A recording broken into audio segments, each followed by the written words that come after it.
Épître aux Hébreux chapitre 11. Or la foi est une ferme assurance des choses qu'on espère, une démonstration de celles qu'on ne voit pas. Pour l'avoir possédée, les anciens ont obtenu un témoignage favorable.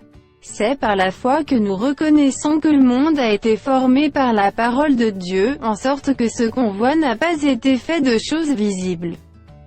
C'est par la foi qu'Abel offrit à Dieu un sacrifice plus excellent que celui de Caïn, c'est par elle qu'il fut déclaré juste, Dieu approuvant ses offrandes, et c'est par elle qu'il parle encore, quoique mort.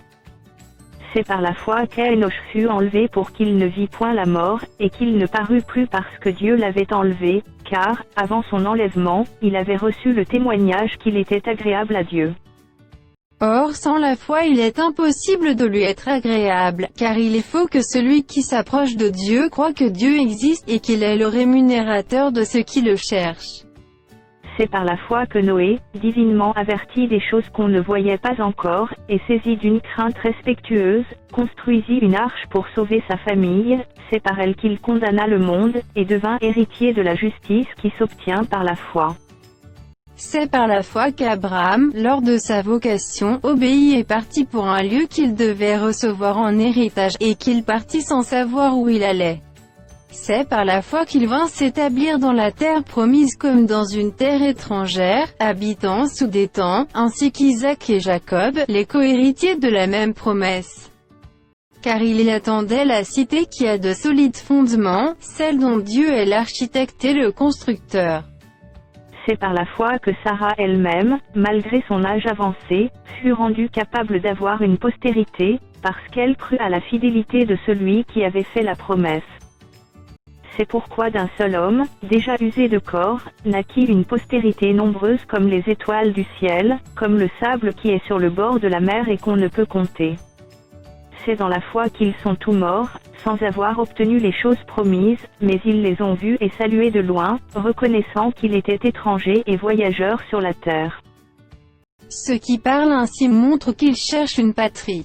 S'ils avaient eu en vue celle d'où ils étaient sortis, ils auraient eu le temps d'y retourner. Mais maintenant ils en désirent une meilleure, c'est-à-dire une céleste. C'est pourquoi Dieu n'a pas honte d'être appelé leur Dieu, car il leur a préparé une cité. C'est par la foi qu'Abraham offrit Isaac, lorsqu'il fut mis à l'épreuve, et qu'il offrit son fils unique, lui qui avait reçu les promesses.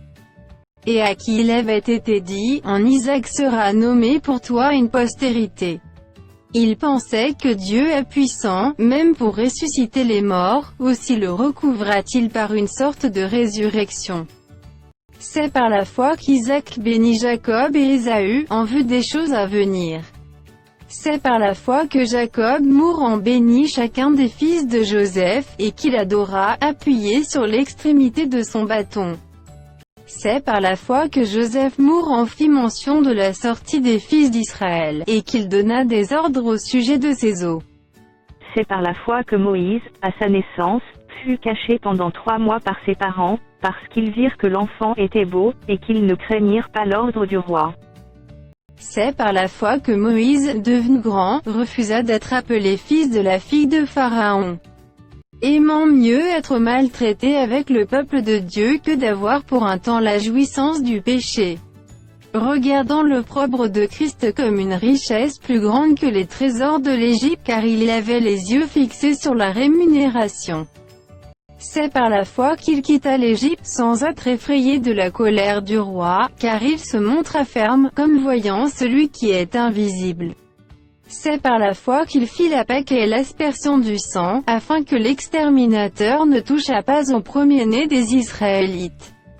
C'est par la foi qu'ils traversèrent la mer Rouge comme un lieu sec, tandis que les Égyptiens qui en firent la tentative furent engloutis.